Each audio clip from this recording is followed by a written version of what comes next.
Ethan Hawke described the 2014 film Boyhood, in which he co-starred, as human time-lapse photography. He was being reductive, if not entirely inaccurate.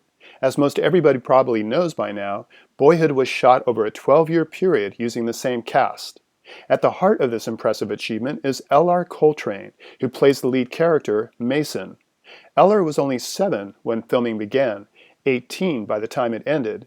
Rick Linklater, the Austin filmmaker who wrote, directed, and produced Boyhood, cast his own daughter, Lorelei, as Mason's sister, Samantha.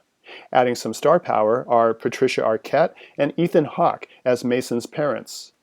Boyhood is the apotheosis of Linklater's obsession with time. Most of his films take place over a carefully circumscribed period. Linklater's breakout film from 1990, Slacker, as well as his underseen and underappreciated 2001 film, Tape, unfold in real time without any break in continuity. Several others, such as Dazed and Confused, and each of the films in his so-called Before trilogy, Before Sunrise, Before Sunset, and Before Midnight, take place in a single day. The Before trilogy, which began in 1995 and might soon become a tetralogy, is essentially a precursor to the Boyhood experiment, revisiting the same characters played by the same actors every 9 years. Over the course of Boyhood's 2 hour and 45 minutes, everyone noticeably ages 1 year at a time, most dramatically the children, of course.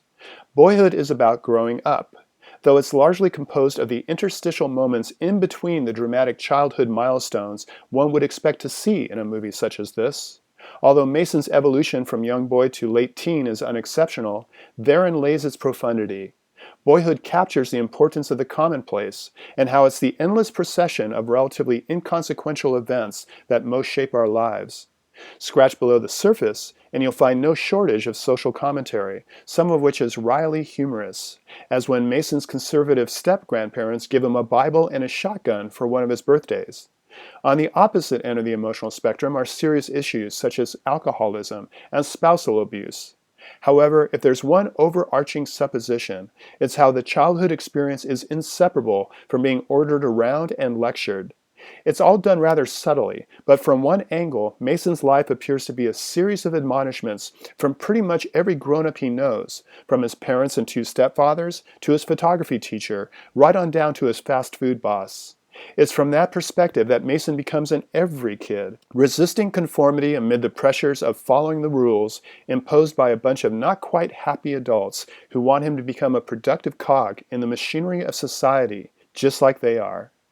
Subtextual readings notwithstanding, Boyhood is eminently relatable with multiple access points to Mason's story. As a child from a broken home, as a sister, as a student, as a teacher, parent, boss, or any authority figure that tried to make a difference in a child's life, or as anyone who was on the receiving end of such efforts, which is all of us. It can be analyzed sociologically, politically, or philosophically. Ultimately, though, Boyhood succeeds as an engrossing 12-year slice of life that captures the universality of discovering the world, love, and who we are. For KSQD's Film Gang, this is Paul Koneski.